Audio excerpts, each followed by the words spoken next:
ನೋಡಿ ಅದಿನ್ನಾನು ಕೂಡ ಕ್ಯಾಬಿನೆಟಿಗೆ ಬಂದಿಲ್ಲ. ಬಂದಾಗ ಚರ್ಚೆ ಮಾಡಿ ನೋಡ್ತೀವಿ. ಬಿಜೆಪಿಗೆ ಏನಕ್ಕೆ ಅಷ್ಟ ಆತಂಕ ಇದೆ?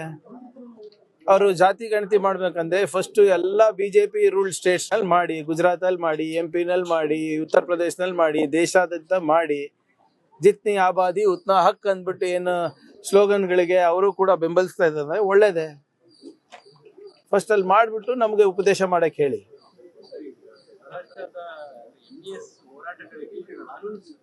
ಲೀಗಲ್ ಸಪೋರ್ಟ್ ಕೊಡ್ತೀವಿ ಅಂತ ಮಹಾರಾಷ್ಟ್ರ ನೋಡಿ, ಅವರ ಸಂಘಟನೆಗಳಿಗೆ ಅವ್ರೇನ್ ಸಪೋರ್ಟ್ ಮಾಡ್ಬೇಕು ಅವ್ರು ಮಾಡ್ಕೊಳ್ಳಿ. ಅದೇ ನಮ್ದು ಲೋಕಲ್ ಸ್ಟ್ಯಾಂಡೇ ಇಲ್ಲ ಅದಕ್ಕೆ. ಆದರೆ ನಮ್ಮ ನೆಲ ಜಲ ನಾಡಿನ ವಿಚಾರ, ಭಾಷೆ ವಿಚಾರ ಬಂದಾಗ ನಾವು ಕೂಡ ಹಿಂಸರಿಯೋದಿಲ್ಲ. ಅವ್ರೇನ್ ಮಾಡ್ಬೇಕೋ ಮಾಡ್ಲಿ. ಅವ್ರ MESಗಾನ ಬ್ಯಾಕ್ ಮಾಡ್ಲಿ, ಬೇರೆ ಏನಾದಕ್ಕಾನ ಬ್ಯಾಕ್ ಮಾಡ್ಲಿ. ಆದ್ರೆ ಮಹಾರಾಷ್ಟ್ರ ಅವ್ರು ಇರ್ಬೋದು, ಗೋವಾದವ್ರು ಇರ್ಬೋದು, ಕೇರಳ ಇರ್ಬೋದು, ತಮಿಳ್ನಾಡು ಇರ್ಬೋದು, ಆಂಧ್ರ ಇರ್ಬೋದು, ಏನೇ ಗಡಿ ವಿಚಾರ ಇದ್ರು ಅಲ್ಟಿಮೇಟ್ಲಿ ಕಾನೂನಾತ್ಮಕವಾಗಿ ಹೋರಾಟ ಮಾಡ್ಬೇಕಲ್ಲ. ಯಾರೋ ಒಬ್ರು ಸಂಘಟನೆ ಹೇಳ್ತಾರೆ, ಒಬ್ರು ಮುಖ್ಯಮಂತ್ರಿ ಹೇಳ್ತಾರೆ, ಮಂತ್ರಿ ಹೇಳ್ತಾರೆ ಅಂದ ತಕ್ಷಣನೇ ನಾವು ಹೆಂಗ್ ಬೇಕಂಗೆ ಅಡ್ಡ ಗೆರೆಗಳನ್ನ ಇಳಿಯಕ್ ಆಗೋದಿಲ್ಲ. ಇದೆಲ್ಲ ರಿಆರ್ಗನೈಸೇಷನ್ ಸಮಿತಿ ಮುಖಾಂತರ ಆಗಿದೆ. ಭಾಷಾವಾರು ಲಿಂಗ್ವಿಸ್ಟಿಕ್ ರಿಆರ್ಗನೈಸೇಷನ್ ಕಮಿಟಿನಲ್ಲಿ ಕೂತಾಗ ಆಗಿರೋದು ಇವೆಲ್ಲಾನು. ಏನೇ ಇದ್ರು ಮಾಡ್ಲಿ, ಅವ್ರು ಬ್ಯಾಕ್ ಮಾಡ್ಲಿ. ಯಾವಾಗ್ಲೂ ಗಡಿಯಲ್ಲಿ ಕಿತಾಪತಿ ತೆಗಿತಾರೆ. ಈಗ ಸರ್ಕಾರನೇ ಸಪೋರ್ಟ್ ಕೊಡ್ತೀವಿ ಅಂತಂದ್ರೆ ಅವ್ರ ಉಪಟಳ ಇನ್ನೂ ಜಾಸ್ತಿ ಆಗುತ್ತೆ. ನೋಡಿ, if government is backing them up legally, there is nothing we can do. But ಯಾವುದೇ ಬೇರೆ ರೀತಿಯಾಗಿ ಅವರಿಗೆ ಬ್ಯಾಕ್ ಮಾಡೋದಾಗ್ಲಿ ಅಥವಾ ಇಲ್ಲಿ ಬಂದು ಘರ್ಷಣೆಗೆ ಅವಕಾಶ ಮಾಡಿಕೊಡೋದಾಗ್ಲಿ ಅದು ಮಾಡಬಾರ್ದು. ಅದಕ್ಕೆ ಮಾಡಕ್ಕೆ ನಮ್ಮ ಕಡೆನೂ ನಾವು ಅವಕಾಶ ಮಾಡಿಕೊಡೋದಿಲ್ಲ. ಇದು ವಾರ್ನಿಂಗ್ ಅನ್ನ ತಿಳ್ಕೊಳ್ಳಿ ಅಥವಾ ಕಿವಿ ಮಾತಂತ ತಿಳ್ಕೊಳ್ಳಿ. ನಮ್ಮ ರಾಜ್ಯದಲ್ಲಿ ಬಂದು ನೀವು ಪುಂಡಾಟಿಕೆ ಮಾಡೋದು, ಬೇರೆ ಬೇರೆ ರೀತಿಯಾಗಿ ಹೋರಾಟ ಮಾಡೋದು, ಘರ್ಷಣೆಗಳಿಗೆ ಆಸ್ಪದ ಮಾಡಿಕೊಡೋದು ನಾವು ಅಲೋ ಮಾಡೋದಿಲ್ಲ. ನೀವು ಮಾಡಿ, ಕಾನೂನು ಹೋರಾಟ ಮಾಡಿ, ನಿಮ್ಮ ಬೇಡಿಕೆ ಏನಿದೆ ಪ್ರಸ್ತಾಪ ಮಾಡಿ, whatever is within legal ambit ಮಾಡಿ, ನಮಗೇನು ತಕರಾರಿಲ್ಲ. ನಾವು ಕೂಡ ಮಾಡ್ತೀವಿ. ಹಾಗಂತ ನೀವು ಎಲ್ಲದಕ್ಕೂ ಸಪೋರ್ಟ್ ಮಾಡೋದು as a government is not acceptable. And I am sure Maharashtra ಸರ್ಕಾರದಲ್ಲಿ ಅಷ್ಟು ಪ್ರಬುದ್ಧತೆ, ಅಷ್ಟು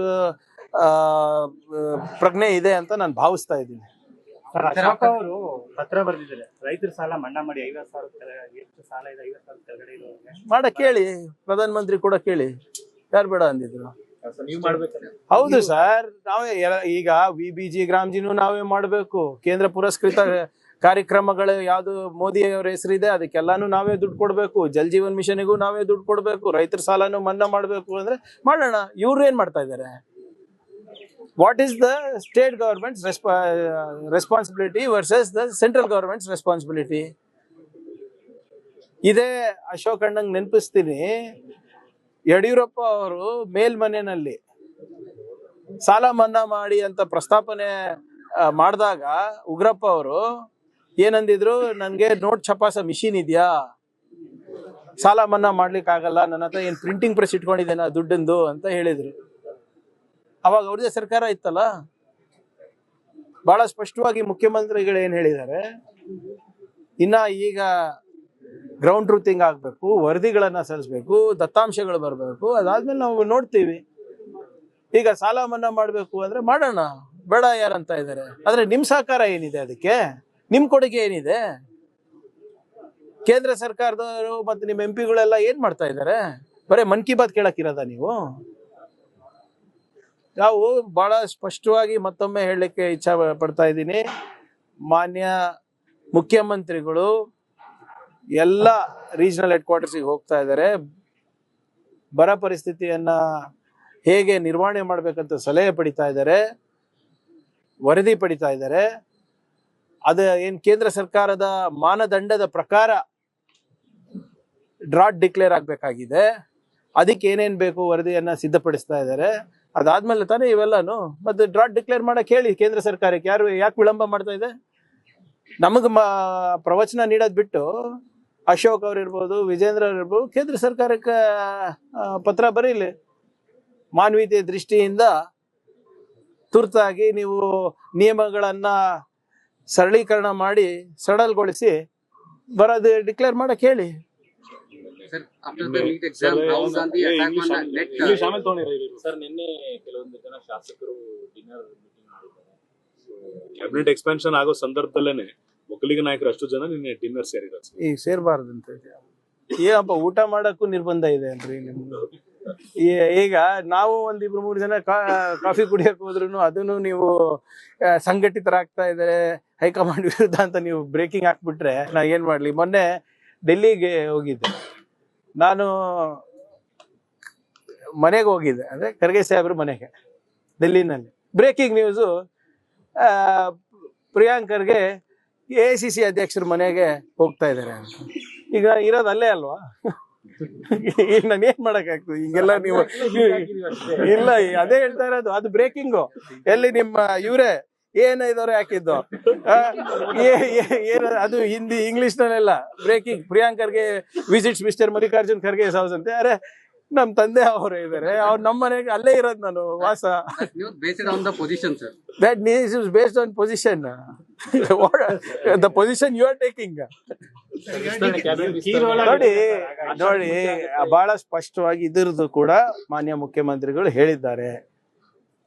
ಫುಲ್ ಕ್ಯಾಬಿನೆಟ್ ಆಗ್ಬೇಕು, ಬಹಳ ಯಾಕಂದ್ರೆ ಒಂದು ಸರ್ಕಾರ ನಡಿಬೇಕು ಅಂದ್ರೆ ಅಧಿಕಾರ ವಿಕೇಂದ್ರೀಕರಣ ಆದ್ರೆ ಎಲ್ಲರಿಗೂ ಅನುಕೂಲ ಆಗುತ್ತೆ. ಈಗ ಆಗುತ್ತೆ, ಇನ್ನೇನು ಒಂದು ವಾರ 2 ವಾರದಲ್ಲಿ ಆಗುತ್ತೆ. ಕೆಂಪೇಗೌಡ ಜಯಂತಿ ದಿನ 15 ಲಕ್ಷ ಗಿಡಗಳನ್ನು ನೆಟ್ಟಿದ್ದು ರಾಷ್ಟ್ರ ಮಟ್ಟದಲ್ಲಿ ಒಂದು ಪ್ರಚಾರ ಆಯ್ತು ಸರ್. ಆದ್ರೆ 12 ದಿನದಾಗ ಎಲ್ಲ ಗಿಡಗಳು ಹೋಗ್ಬಿಟ್ಟಿದೆ ಸರ್. 10 ಕೋಟಿ ರೂಪಾಯಿ ವೇಸ್ಟ್. ಏನಾಗಿದೆ ಅದಕ್ಕೆ? ಇಲ್ಲ, ಒಂದ್ ಮರಗಳು ಇಲ್ಲ, ನೀರ್ ಹಾಕೋರು ಇಲ್ಲ, ಗಿಡಗಳನ್ನ ಇಲ್ಲ ನೆಟ್ಟಿಸಿ ಪ್ರಚಾರ ನೋಡಿ, ತಗೊಂಡ್ರಿ. ಇವಾಗ ಅದಕ್ಕೆ ಪೋಸ್ಟೇ ಆಗುತ್ತಲ್ಲ, ಇಮಿಡಿಯೇಟ್ ಆಗಿ ನೀವು ನೆಕ್ಸ್ಟ್ ಡೇನೇ ಹೋದ್ರೆ ಹೆಂಗೆ? ಈಗ ಕೆಲವು ನಮ್ಮ ಸೋಷಿಯಲ್ ಮೀಡಿಯಾ ಚಾನೆಲ್ಗಳಿವೆ, ಇವತ್ತು ಡಾಂಬ್ರೀಕರಣ ಮಾಡಿರ್ತೀರಿ, ಹೋಗ್ಬಿಟ್ಟು ನಾಳೆ ಎತ್ಬಿಟ್ಟು ಇದು ಕಾರ್ಪೆಟ್ ತರ ಇದೆ ಅಂತ ಹೇಳಿದ್ರೆ ಅದಕ್ಕೆ ಬೇಕಲ್ವಾ ಟೈಮು ಪೋಸ್ಟ್ಗೆ? ಗಿಡಗಳು ಹಂಗಾಗಲ್ಲ. Will see whatever it is, I will check on it. Residential school ವಿದೇಶಾಂಗ ವ್ಯವಹಾರಗಳ ಸಚಿವಾಲಯ ಮಾಡೋದ್ರ ಬಗ್ಗೆ ತಮ್ದೇನು ಅಬ್ಜೆಕ್ಷನ್ಸ್ ಇದೆ ಅಂತ ಕೇಳ್ಪಟ್ಟಿದ್ದಾರೆ. ಕ್ಯಾಬಿನೆಟ್ ಅಲ್ಲಿ ನೋ ಅಬ್ಜೆಕ್ಷನ್ಸ್ ಏನಿಲ್ಲ. ನೋಡಿ ಸಿಎಂ ಗೆ ಲೆಟರ್ ಬರ್ದಿದ್ದಾರೆ. ನೋಡಿ, it is not the question of, ಬೇರೆ ಇಲಾಖೆಗಳಿಗೆ ಏನು ಸಮಸ್ಯೆ ಆಗೋದಿಲ್ಲ, ನಮ್ಗೆ ನೋಡಿ NRIಗಳು ಪ್ರಶ್ನೆ ಅಲ್ಲ ಇದು. ಕರ್ನಾಟಕ ಇವತ್ತು ಜಾಗತಿಕ ಮಟ್ಟದಲ್ಲಿ ಅದರಾದಂತ ಒಂದು ಛಾಪನ್ನ ಮೂಡಿಸಿದೆ. ನಮ್ಮ ಮಾನವ ಸಂಪನ್ಮೂಲ ಇವತ್ತು ಬೆಂಗಳೂರಿಂದ ಹಿಡ್ಕೊಂಡು ಬಾಸ್ಟನ್ ಇರ್ಬೋದು, ಬ್ರಿಸ್ಬೇನ್ ಇರ್ಬೋದು, ಬ್ರಿಟನ್ ಇರ್ಬೋದು, ಎಲ್ಲ ಕಡೆ ಇದೆ. ನಾವು ಕೆಲವು ನಿಯಮಗಳು ಅಥವಾ ನೀತಿಗಳನ್ನ ನಾವು ತಂದಾಗ ಬಂಡವಾಳಕ್ಕಾಗ್ಲಿ ಉದ್ಯೋಗ ಅವಕಾಶಕ್ಕಾಗ್ಲಿ ಹೇಗೆ ಅನುಕೂಲ ಆಗ್ಬೋದು ಅಂತ ನೋಡ್ಬೋದು. ಹೌದು, ಅಫ್ಕೋರ್ಸ್ ನೀವು ಬೇರೆ ಬೇರೆ ಡಿಪಾರ್ಟ್ಮೆಂಟ್ ಅಲ್ಲಿ ಕೂಡ ಇದು ನಡೀತಾ ಇದೆ. ಈಗ ನನ್ನ ಡಿಪಾರ್ಟ್ಮೆಂಟ್ ಅಲ್ಲಿ ನಾವು ನಡೆಸ್ತೀವಿ, ಇಂಡಸ್ಟ್ರಿ ಡಿಪಾರ್ಟ್ಮೆಂಟ್ ಅಲ್ಲಿ ಅವ್ರು ನಡೆಸ್ತಾರೆ. ಸೊ ಅದು ಹೊರತುಪಡಿಸಿ ಈಗ ಉದಾಹರಣೆಗೆ ಡೆನ್ಮಾರ್ಕ್ ಅವರು ನಮ್ಮ ಜೊತೆ ಹಾಲು ಉತ್ಪಾದನೆಗೆ ಒಂದು ಇದು ಮಾಡ್ಬೇಕಂದ್ರೆ ಎಲ್ಲಿ ಹೋಗ್ತಾರೆ ಅವರು? ಸೊ ಅದು ಇಂಡಸ್ಟ್ರಿಗೂ ಅವರಿಗೂ ನೇರವಾಗಿ ಬರಲ್ಲ, ನಮಗೂ ನೇರವಾಗಿ ಬರಲ್ಲ. ಈಗ ನಮ್ಗೆ ಸಂಪರ್ಕ ಮಾಡ್ತಾರೆ ಅಥವಾ MB ಪಾಟೀಲ್ ಅವ್ರಿಗೆ ಸಂಪರ್ಕ ಮಾಡ್ತಾರೆ. ಬಟ್ ಮಾಡ್ಬೇಕಾಗಿರೋ ನಿರ್ವಹಣೆ ಮಾಡ್ಬೇಕಾದ್ರೆ ಆ ಇಲಾಖೆದವರು. ಸೊ ಎಲ್ಲಾನು ಸೇರೇ ಮಾಡ್ಬೇಕು.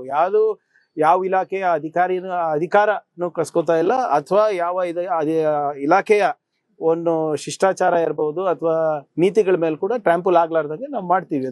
ಒಂದು ಉತ್ತಮವಾದಂತ ಇಲಾಖೆ ಬೇಕಾಗಿದೆ ಇದಕ್ಕೆ. ಯಾಕಂದ್ರೆ ಇವಾಗ ಮುಂಚೆ ತರ ಜಾಗ್ರಫಿಕಲ್ ಬೌಂಡ್ರೀಸ್ ಏನಿಲ್ಲ. ಇವಾಗ ಬಂಡವಾಳ ಇರ್ಬೋದು, ಮಾಹಿತಿ ಇರ್ಬೋದು, ಅಥವಾ ತಂತ್ರಜ್ಞಾನ ಇರ್ಬೋದು, ಅಥವಾ ಎಜುಕೇಶನ್ಗೆ ಇರ್ಬೋದು.